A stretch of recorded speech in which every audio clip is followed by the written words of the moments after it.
नमस्कार दोस्तों, India icon channel में आपका स्वागत है।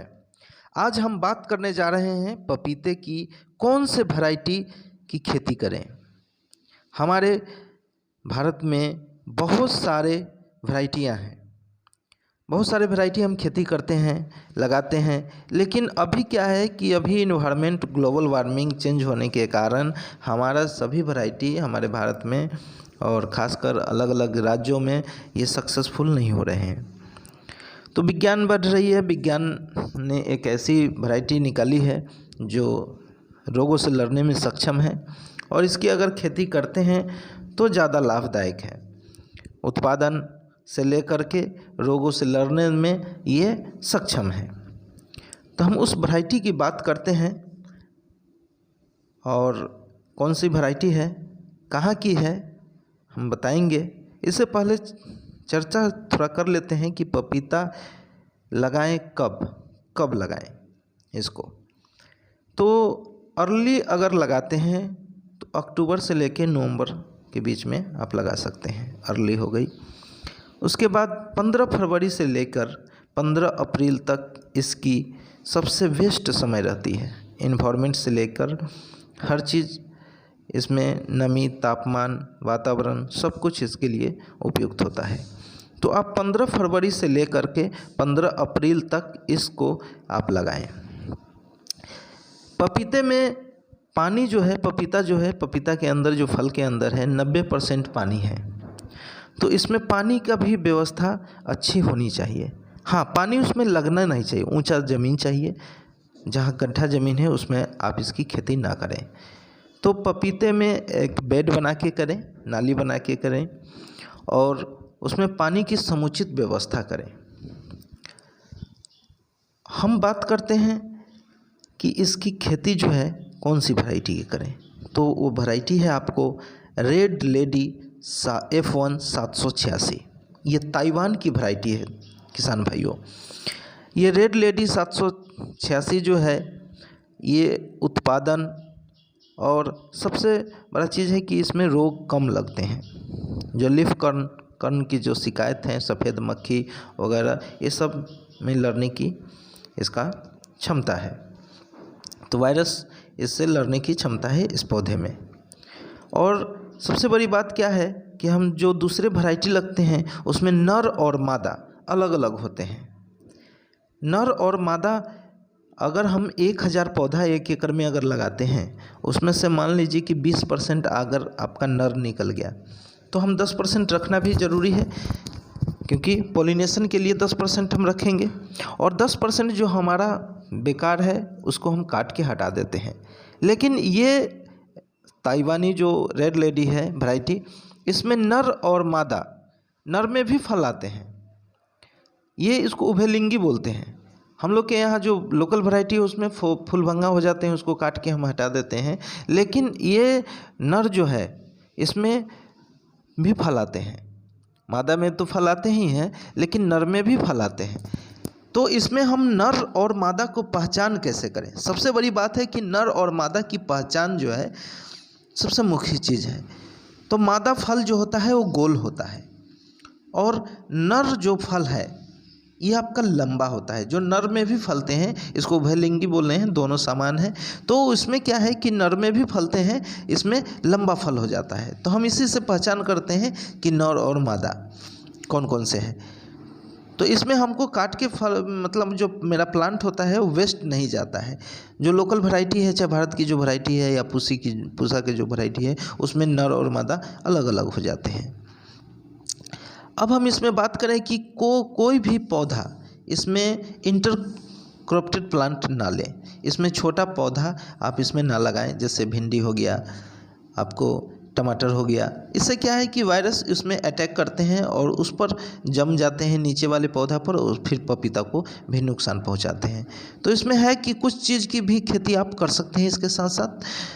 जैसे गेंदा का फूल हो गया, और शुरुआती दौर में आप इसमें कर सकते हैं 2-3 महीना के लिए। जैसे खरबूज हो गया, खरबूज के साथ आप स्टार्ट कर सकते हैं। बाकी पौधा अगर बढ़ गया तो उसके बाद आप इसमें करना पौधा को हानि पहुंचा सकता है। अब क्या है कि इसकी जो उत्पादन है वो 4 महीने में फूल आना शुरू हो जाता है। 4 महीने में फूल आना शुरू हो जाता है और 7वें महीने से इसमें फल आपको मिलने लगता है। जो 7वें महीना से लेकर 7 से 8 महीना में आपकी हार्वेस्टिंग होने लगती है, जो कि 18 महीनों तक चलती है। अगर सही से देख रेख किया जाए, सही से आप खाद पानी दें तो ये 30 महीने तक चलता है। अब रही बात खाद की, तो इसमें क्या है कि प्राइमरी खाद में जैविक ज़्यादा प्रयोग करें, गोबर की खाद ज़्यादा प्रयोग करें। उसके बाद NPK, सही से NPK आप दें इसमें, और माइक्रोन्यूट्रिएंट जो सूक्ष्म पोषक तत्व हैं। अभी तक जो भी किसान भाई खेती करते हैं, आप मिट्टी जांच जरूर करा लें, इससे आपकी पता चलेगा कि इसमें सूक्ष्म पोषक तत्व कौन कौन से हैं और कौन कौन नहीं है। पौधा को संतुलित रखने के लिए सूक्ष्म पोषक तत्व बहुत ज़रूरी है। सूक्ष्म पोषक तत्व जो है, इसमें अगर सही मात्रा में है तो पौधा संतुलित रहते हैं और उसमें वायरस या जो भी कीट पतंग है उसको अटैक नहीं करते हैं, और वो पौधा संतुलित रहेगा, स्वस्थ रहेगा तो उससे लड़ सकता है। तो सबसे ज़रूरी है कि खाद, पानी और वैरायटी, ये 3 चीज़ ज़रूरी है। मिट्टी की जांच करा लें, मिट्टी फ्री में जांच होती है सरकारी में, और प्राइवेट भी जगहों पर होती है जो कम पैसे में हो जाती है। अब इसमें हम लगाने की बात करें तो 6x6 जो लगाते हैं हम लोग, तो उसमें ज़्यादा हाई डेंसिटी हो जाते हैं। तो इसमें 6 से 8 पौधे से पौधे की दूरी जो रखें वो 6 से 6 फीट रखें, और लाइन से लाइन की जो दूरी रखें वो 8 फीट रखें, 8 फीट रखें। इसके बाद क्या है कि 20 से 25 दिन में इसको स्प्रे करते रहें, जो कीटनाशक हैं उसको स्प्रे करते रहें। तो इस तरह से अगर आप खेती करते हैं तो किसान भाइयों पपीते से अच्छा लाभ उत्पादन ले सकते हैं। अब हम लाभ की बात करें तो एक पौधा से 18 महीना में औसतन, ऐसे तो पौधा 80 केजी मिनिमम से लेकर 150 केजी आप उत्पादन एक पौधा से ले सकते हैं। तो हम मिनिमम लेके चलते हैं 80 केजी भी पौधा का, एक पौधा से अगर उत्पादन करते हैं किसान भाई, तो अगर हम मार्केट में जो इसकी रेट रहती है 30 से 40 रुपये रेट रहती है रिटेलिंग, और होलसेल में 20 से 25 रुपये होलसेल में बिक जाती है। हम इसको 10 रुपये ही रेट रख के चलें, मिनिमम, सबसे मिनिमम आप अगर 10 रुपये ही रेट लेके चलते हैं और 80 केजी मिनिमम उत्पादन लेके चलते हैं, तो एक पौधा से 800 रुपया आपको इनकम प्राप्त होता है। तो 800 रुपया एक पौधा से इनकम हुआ, तो 1 एकड़ में 1000 पौधा आपको लगता है, तो आपको 8 लाख रुपया का बेनिफिट होता है दोस्तों 1 एकड़ में उत्पादन। अब इसमें जो खर्च है, लगभग आपको 1 एकड़ में अगर आप पपीते की खेती करते हैं तो 60 से 70 हज़ार रुपया खर्च आ जाता है। 60 से 70 हज़ार रुपया खर्च भी होते हैं। हम अगर राउंड फिगर में 1 लाख रुपया खर्च निकाल दें तो आपको 7 लाख रुपया का बेनिफिट मिनिमम में होती है। 10 रुपये अगर आप इस पौधे को, फल को बेचते हैं तो आपको 7 लाख रुपया का बेनिफिट हो जाता है। तो हम 7 लाख रुपया अगर 1 एकड़ में इनकम करते हैं दोस्तों, तो हमारा एक ऑफिसर रैंक का, गवर्नमेंट सर्विस का हमको पैसा मिल जाता है। तो आज हम खेती करके 7 से 8 लाख रुपया इनकम कर सकते हैं 1 बीघा। और साथ में अगर खरबूज का खेती स्टार्टिंग से कर दिए तो 1 एकड़ में लगभग 1.5 से 2 लाख रुपया आपको निकल जाता है। यानी जो कॉस्ट आप लगाते हैं पपीते में वो आपको खरबूज निकाल देता है। तो दोस्तों इसकी खेती वैरायटी तो जान गए कौन से लगाएं, और पौधा कहाँ से लें, बीज कहाँ से प्राप्त करें, तो अच्छी दुकान से संपर्क करके आप इसको ले सकते हैं। उसके बाद क्या है कि अगर आपको पौधा लेना है तो आप हमारे वीडियो के डिस्क्रिप्शन में नर्सरी का नंबर है, जिनसे आप संपर्क करके ये पौधा प्राप्त कर सकते हैं, बीज प्राप्त कर सकते हैं।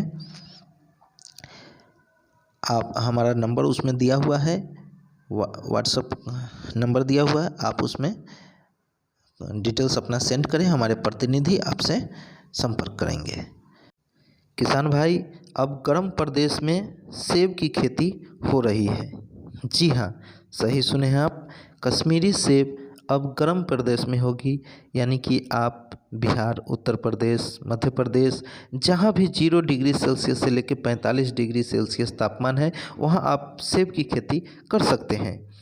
तो सेब की खेती कैसे करें, पौधा कहाँ से लें, कब लगाएं, इसकी सारी जानकारी हम आपको अगला वीडियो में बताएंगे।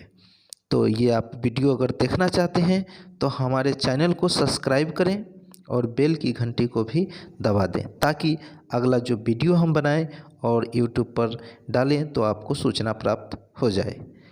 तो थैंक यू। जय हिंद, जय भारत।